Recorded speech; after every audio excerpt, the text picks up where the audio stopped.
ஹாய்ங்கண்ணா, வணக்கங்கண்ணா. இன்றைக்கி பாருங்கள் வேலைக்கு வந்தாச்சு. இன்றைக்கி ஞாயிற்றுக்கிழமை. பாருங்கள் வந்து உரிச்சிட்டுருக்குறோம்.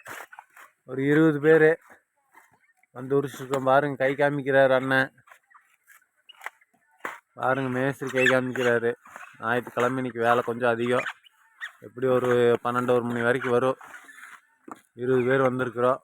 பாருங்கள் ஞாயிற்றுக்கிழமைன்னு கூட பார்க்காம வாங்கின கடனே வீட்டு கஷ்டம் இதெல்லாம் மனசில் வச்சுக்கிட்டு மாங்குன்னு பாடுபடுறாங்க. பாருங்க காய் எத்தச்சோடு இருக்குதுன்னு. இன்னைக்கு பெண்டு கழண்டு மாட்டிருக்குது. காய் ஒவ்வொன்று ஹெல்மெட் சைஸ் இருக்குது. ரொம்ப கஷ்டம் நண்பர்களே. நீங்களாம் என்ன வேலைக்கு போகிறீங்களா? ஞாயிற்றுக்கிழமை பாடுபடுறீங்களா? வீட்டு கஷ்டத்துக்கு கடனுக்குமே எல்லாம் பாடுபட்டு கடனை கட்டுங்க. கடனை கட்டிட்டு இனிமேல் கடனே வாங்கிடாதீங்க. இதே கடைசி கடனாக இருக்குது.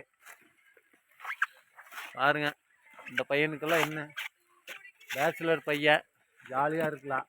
ஆனால் ஞாயிற்றுக்கிழமை கூட வந்து கஷ்டப்படுது. அக்கா கல்யாணத்துக்கு கடன் வாங்கினேன்னு சொல்லிட்டு. ஓகே நண்பர்களே, தயவு செஞ்சு யார் கடன் வாங்கிறாதீங்க. இந்த மாதிரி கஷ்டப்படாதீங்க.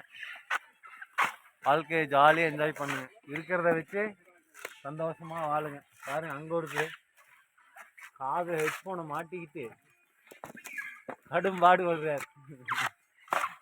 ஓகே நண்பர்களே, பாய். Happy Sunday. நல்லா கறி புளி எடுத்து தின்னுட்டு நல்லா தெம்பாக வேலை செய்யுங்க அடுத்த வாரத்தில். ஓகே நண்பர்களே, பாய்.